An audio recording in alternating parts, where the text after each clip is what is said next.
From the Ticats Audio Network, this is Ticats Today with Louie B. Yes, it is Ticats Today for a Wednesday, October the 27th, 2021. And it's just one of those days you look down at the calendar, you look down at your watch and your phone, and you see October 27th, and you're like, what? October 27th? That's how I feel today anyway. But happy Wednesday to you, Hump Day. As the Ticats still a few short days away from their next game when they take on the Elks in Edmonton. 9:45 kickoff on the Ticats Audio Network. Andy Fantuz and I will get you set with Tiger Cats pregame starting at 8:45. Speaking of that game, there's a brand new episode of Speaking with the Enemy. I'm joined by their color analyst on 630 Ched Radio in Edmonton, Dave Campbell. So we talk a little bit about the Elks as there's a lot going on with them. So go check that out wherever you're checking this out here on the Ticats Audio Network. Coming up on today's show, I will let you know we'll hear from Coach O as we normally do. As we always do, I should say, on Ticats Day. We'll also hear from Simoni Lawrence because Simoni Lawrence enters the game just a few short tackles behind Coach O, Orlondo Steinauer, in terms of all-time tackles in CFL history. He's also just 12 back of Rob Hitchcock's record for all-time total tackles. He already owns defensive tackles, but Sim is a few short tackles away from breaking a couple of records, and we'll hear from him coming up.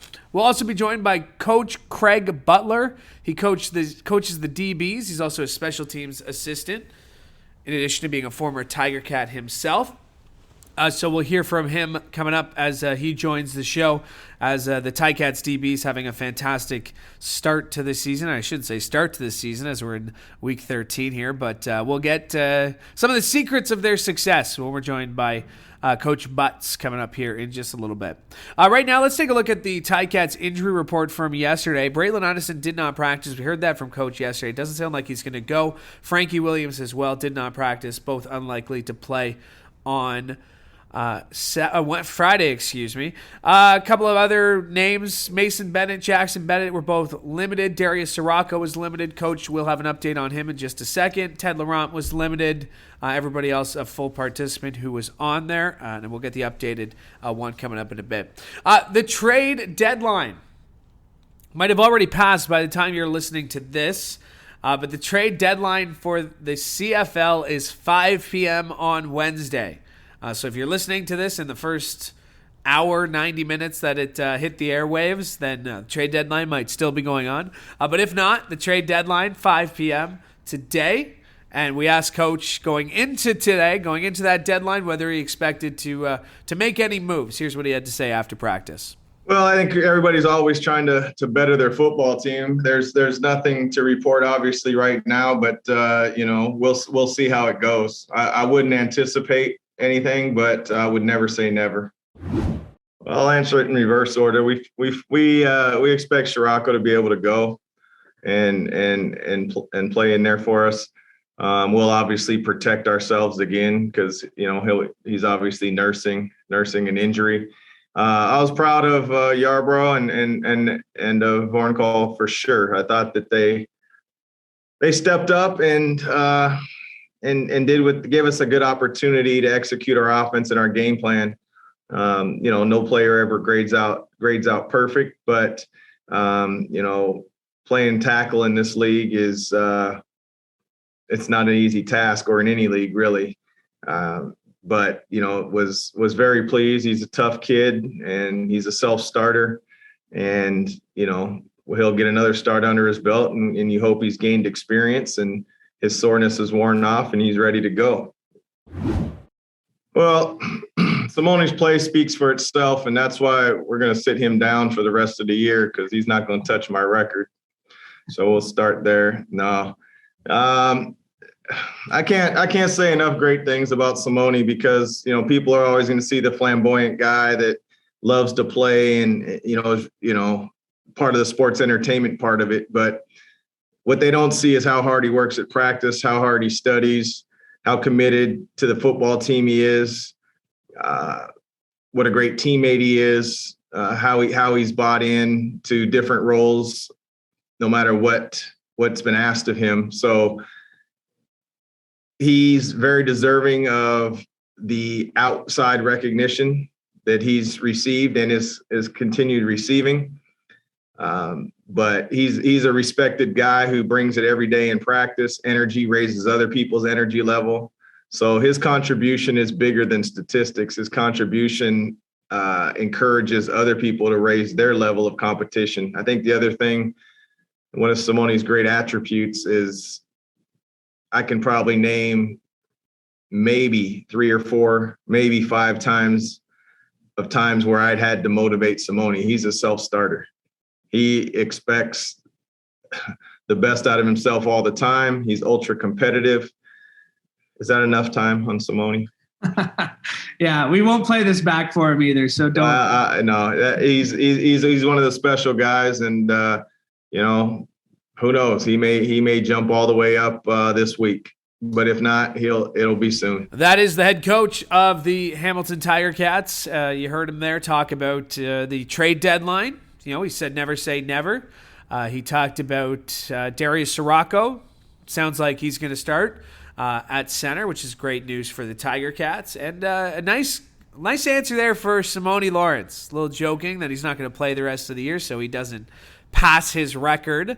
But Sim will definitely start on Friday.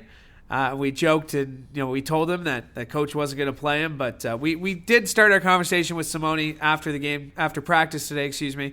We asked him about what it means to him to be breaking these records or on the verge of writing his name even further in the Ticats record book. It's just good, especially just being a part of the Tiger Cat defense. The city's known for defense, and anything to make the city proud. I know they're proud of me.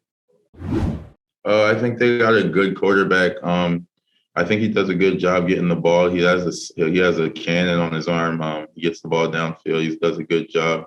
Their running back, they have a good running game. They have a bunch of good players with Greg, Darrell Walker. So they're a team filled with talent. So we have to be careful with them. For sure, they're professional football players, so they're going to come in here, and they're playing at home. I'm sure they want to get their first win at home. So, they're going to come in with all the juice in the world. We just got to settle and play Tiger Cat football. Honestly, we're just getting around the ball, and we're capitalizing off of the quarterback's mistakes and reads and receivers dropping passes. And we're just being around the football. It's good. That's what everybody wants to do on defense is pitch shutouts, no touchdowns. So it's really good for the defensive morale, and we're just trying to keep rocketing in that direction. That is Simoni Lawrence as he spoke after practice today. All right, let's get to my guest. Very pleased now to be joined by the DB coach, the defensive back coach, in addition to his duties as a special teams assistant. Craig Butler, Coach Craig Butler here with us. And Coach Butler, I know this is your first full season as a positional coach. So just on that point, just checking in. How's the season been going for you? Yeah, well, the season's obviously, had its ups and downs. We obviously come into every year expecting some sort of adversity. You just never know what's going to hit. So, speaking just from the DB perspective, we've had, different lineups, a lot of different weeks, but the core group of guys has been there. And, overall, we're happy with, how we've been working, but, we're never satisfied. So one thing we love about this group of guys is we come into work every day and we have fun. And when you got guys that are doing that, it's makes it enjoyable, if you're coming off a win or if you're coming off an L. Yeah, I mean, you mentioned it because, Delvin Breaux retires, Rico Murray's gone. There were questions coming into the season about the secondary, and it seems like people who were asking those questions forgot about guys like Cariel Brooks and, Tunde Adeleke and what they can bring. What have you seen specifically from those veterans that have really seemed to who've been in the league a while, who have even stepped up their game even further this season? Yeah, I mean, guys that have played in this league, in the CFL, they're vital in the defensive backfield just because of communication. We're the only unit really with 6 guys out there, right? Receivers are working with 5, O-line are 5. So, the more guys, the more communication you need. And when you have veterans and guys who have seen, formations and teams' tendencies, and especially that get to know other teams' quarterbacks, they become crucial in, extending and passing down along that knowledge. And guys like Tunde and Brooks and Roll, and Ciante, even though he's new to the team, not new to the league, they've just been invaluable as far as their presence and their leadership. And to that point, it must make bringing guys like Dez, bringing guys like Stavros into that group a whole lot easier, knowing that they just have to kind of look up and see the guys who are leading by example. Yeah, well, it does make it easier. And, they may look up for a minute or for a day, but then I think they've quickly realized that it's time for them to step up as leaders too in their own way. So that's the beautiful thing about football is everyone gets a chance to lead. And I think guys like Dez and Stav and Cam, they found their roles, even though it may have taken, a game or two or, a week or so or whatever. They've kind of etched out their own role, and, they're starting to be impact players. Obviously, this season has not gone the way Mike Daly's wanted to, battling injuries. But can you just talk about what it means to have number 35 on the sidelines, at practice, at the games, out there kind of, again, it almost seems like he's a secondary DB coach out there for you, one of your assistants, because it seems he's out there literally every single day. Yeah, I mean, Mike, he's just the person he is it speaks volume to, how much he cares about, this team and this organization. Just obviously having some injuries that, are tough, right? I kind of went through a similar thing, and you try to find ways that you can still make an impact. And Daly's done that, in spades, in games and practices. You can hear him. It's funny. I'm in the booth on game days, and I can hear him through the headsets, yelling at the gunners on special teams and helping the DBs out when they're passing the ball. So having a guy like Mike, with such high character, right? He only creates builds the bond more. And he's just, his knowledge that he brings is, it's second to none. Like, even when I was playing, I always felt like Daly was coming for my job, and now it may be another scenario of that happening again. So, no, but honestly, I love that guy, and I know it's felt throughout the locker room. Yeah, I know you two guys go obviously way back, so a lot of love there. Let's talk about your role on special teams, because I remember talking about this with Reinbold, and considering the challenges that with this pandemic that you guys are facing, that with a group as big as special teams, it's hard to even have meetings all together in the same room. But being able to do what you guys have been doing on coverage teams and protections and things like that, I know Jeff had mentioned that it's just a really fun group. It's a young group. Like, you have a lot of rookies on special teams, but what have you seen from them that's impressed you? Yeah, we just kind of seen the guys buy in. The thing with when you have younger guys, rookies, guys that have never played in this league before is you have a chance to kind of not mold them, but influence them and kind of show them the way, and, get them to really buy in about your certain messaging and how, special teams are played, for the Hamilton Ticats. So the young guys, to their credit, they've stepped up, and, we're halfway through the season, more than halfway through the season now. So they're really not rookies anymore. It's they've taken control. Where the first few weeks you kind of had to tell them, every time where to go, put them in the right spot. And now they've started to kind of take that on their own. And they're a hard-working bunch. They're aggressive. And, again, they have fun, right? You start to see them celebrating together on the film, the rookies. And once you see that, when you see 12 guys around the ball every play, that they're enjoying the game. And, that's an important part. The schematics, they'll come, right? But if you're not having fun and you're not playing with energy and playing hard and playing for each other, then it's tough to win no matter what scheme you got. So those guys, all the credit to them. They've been busting their tail every week, and they're just keep on getting better. Have you seen a 6'4", 260-pound DE defensive end get to the ball as quickly as Lorenzo Malden IV did on Saturday? I mean, that guy was literally the first one to the ball on coverage team, which is pretty impressive considering coming off a 6-game injured list.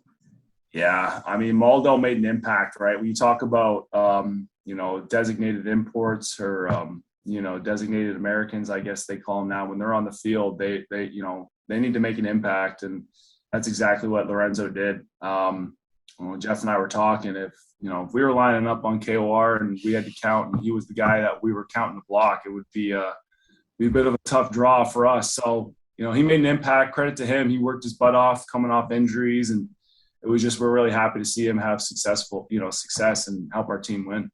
I know you touched on it. Just get back to the younger guys. They're not rookies anymore, but considering guys like Bailey Feltmate, Nick Cross, Mason Bennett, I mean, these guys had zero pro experience coming into this season.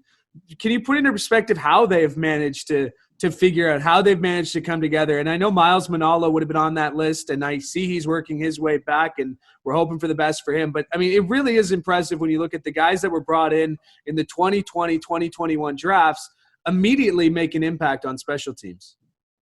Yeah, I mean, they're just stand-up guys. I mean, that was part of the reason that they got drafted too, was not just obviously their football ability, but there's the character as people too. So, we kind of had expectations of them as football players, and then as people, they've kind of grown and taken the coaching and learned from early mistakes that they've made, and now they're still going to make mistakes, which is part of the game, but.